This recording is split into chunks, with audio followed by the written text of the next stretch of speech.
चलिए आज बात करेंगे 10वीं के काव्यखंड के पाठ दूसरा के संदर्भ में। और ये दूसरा पाठ जो है रसखान के द्वारा लिखा गया है। और इन पाठ के संदर्भ में बात करेंगे जो कि प्रेम आयनी श्री राधिका करिल के कुंजन उपरी वारो, यह है।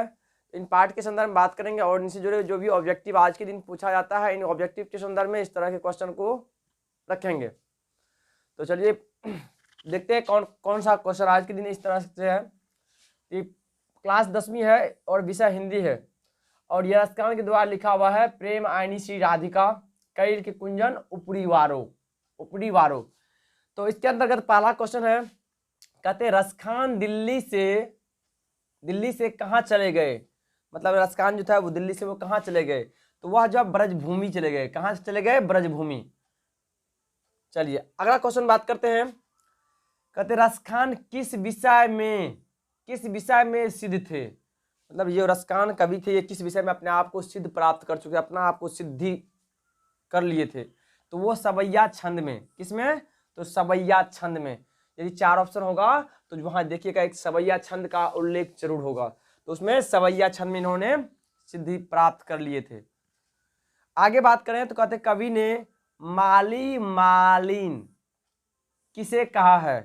मतलब कवि रसखान ने माली और मालिन किसे कहा है, तो कवि ने राधा और कृष्ण को जो है माली और मालिन कहा है। चलिए अगले क्वेश्चन में बात करें तो कहते हैं रसखान ने चोर किसे कहा है।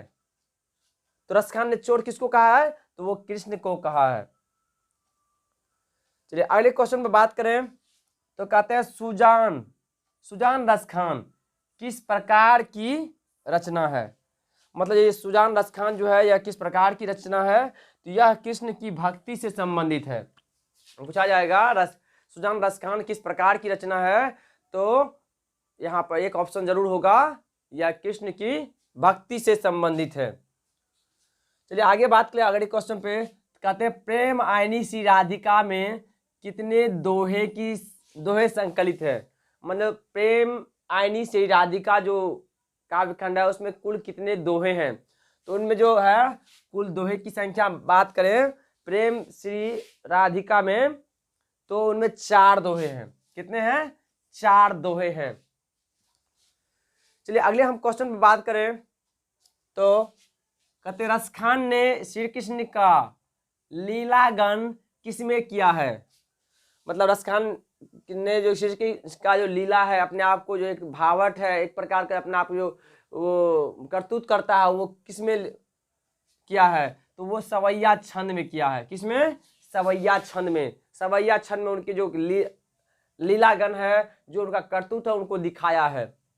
चलिए आगे बात करें अगले क्वेश्चन पे तो कहते हैं स्वामी विट्ठल नाथ ने रसखान को कहाँ दीक्षा दी। मतलब स्वामी विट्ठल नाथ ने रसखान को कहाँ दीक्षा दी थी, तो वह जो है ब्रजभूमि में। कहाँ पे?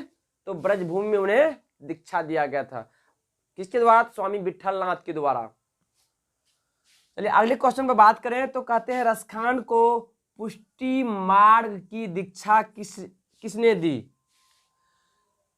ये जो रसखान है उनको पुष्टि मार्ग की दीक्षा किसने दिया था, तो स्वामी विट्ठल नाथ ने। ये चीज को ध्यान रखिएगा, 4 ऑप्शन में जरूर एक ऑप्शन होता है स्वामी विट्ठल नाथ के बारे में, तो स्वामी विट्ठल नाथ ने। चलिए अगला क्वेश्चन पे बारे में बात करें तो कहते हैं रसखान के रचना काल के समय किसका राज्य काल था। मतलब जब रसखान जब अपना लिख रहे थे काव्यखंड तो उस समय जो है किसका राज्यकाल था। मतलब किस शासक का राज चल रहा था, किस शासक का समय था, तो वह जो है जहांगीर के समय था। कौन सा? करिल के कुंजन उपरवारों के अंतर्गत जो है कितने सवैया संकलित हैं। करिल के कुंजन उपरवारों के अंतर्गत कितने सवैया संकलित हैं, तो इनके अंतर्गत जो है कितने हैं? 2 जो है सवैया संकलित है, मतलब एकत्रित किया गया है। अगले क्वेश्चन में बात करें तो कहते हैं इन मुसलमानन हरिजनन पे कोटिन हिंदू वारिये।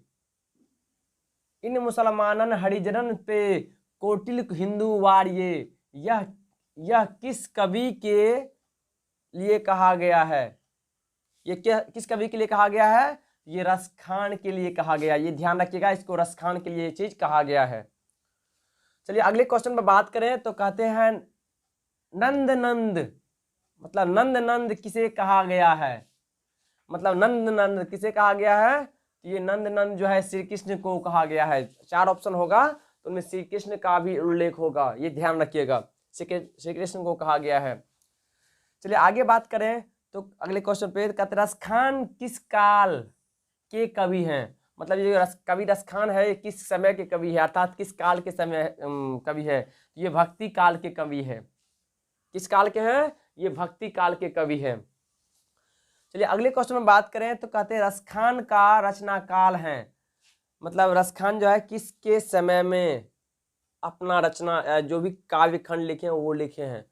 तो इनके जो रचना काल की बात करें तो जहांगीर के राज्यकाल में इन्होंने अपने आप को जो भी लिखा है वह जहांगीर के समय है।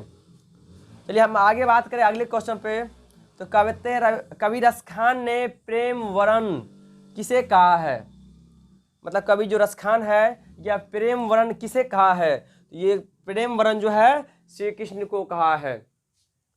चलिए अगले क्वेश्चन पर बात करें तो कहते हैं प्रेम वाटिका किस प्रकार की रचना है, मतलब ये प्रेम वाटिका जो है यह किस प्रकार की रचना है, तो प्रेम वाटिका जो है यह एक प्रेम निरूपण से संबंधित है, अर्थात प्रेम के भाव को यह प्रकट करता है प्रेम वाटिका।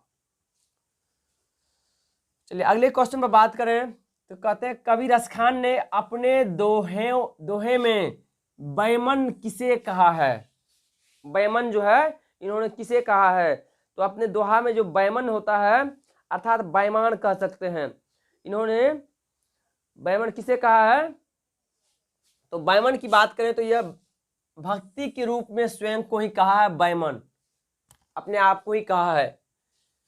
चलिए अगले क्वेश्चन में बात करें तो कहते हैं आधुनिक काल के साहित्यकार कौन हैं, मतलब जो आधुनिक काल है इनके इस समय के साहित्यकार कौन हैं, तो उस आधुनिक काल के जो साहित्यकार की बात करें तो भारतेंदु हरिश्चंद्र हैं। कौन है, भारतेंदु हरिश्चंद्र हैं। चलिए अगले क्वेश्चन में बात करें तो कहते हैं रसखान ने चितचोर किसे कहा है, मतलब मन को चुराने वाले अर्थात चितचोर किसे कहा है, तो रसखान ने चितचोर जो है श्री कृष्ण को कहा है। किसको कहा है, ये श्री कृष्ण को इन्होंने कहा है। चलिए अगले क्वेश्चन पर बात करें तो अगला क्वेश्चन क्या कर रहा है और ये नेक्स्ट क्वेश्चन है, कहते हैं प्रेम वाटिका के रचनाकार कौन है, मतलब जो प्रेम वाटिका एक पाठ है इनकी रचनाकार, प्रेम वाटिका जो एक ग्रंथ है इनकी रचनाकार कौन है, तो इनके रचनाकार की बात करें तो इनके रचनाकार जो है ये रसखान है। तो चलिए यदि हमारा वीडियो अच्छा लगा हो तो जरूर इसे लाइक कीजिए, सब्सक्राइब कीजिए, शेयर कीजिए और कमेंट भी अवश्य कीजिए। और साथ ही साथ आप लोगों को बताना चाहूँगा जो 15/12/2021 से हमारे यूट्यूब चैनल यूएस विजडम के माध्यम से संस्कृत का online class crash course base पर चलेगा, जिनमें कि इसके पाठ से संबंधित चाहे वह मंगलम पाठ से लेकर के लास्ट जो पाठ है वहाँ तक जो भी जरूरतमंद होता है एनुअल एग्जाम में संस्कृत के संदर्भ में, उन सभी चीज़ को 7 से 8 AM सुबह के टाइम में शुरुआत सुबह के समय में दिया जाएगा और ये कंटिन्यू रहेगा जब तक एग्जाम चलता रहेगा। इन चीज़ को ध्यान रखते हुए जो भी हो अधिक से अधिक दोस्त हो उनको भी जरूर इसको शेयर कीजिए, जिससे कि उनको भी इस संस्कृत से संबंधित एक कंटेंट उन्हें भी मिल पाए। तो 7 से 8 वाले टाइम में जरूर हमारे यूट्यूब चैनल यूएस विजडम के माध्यम से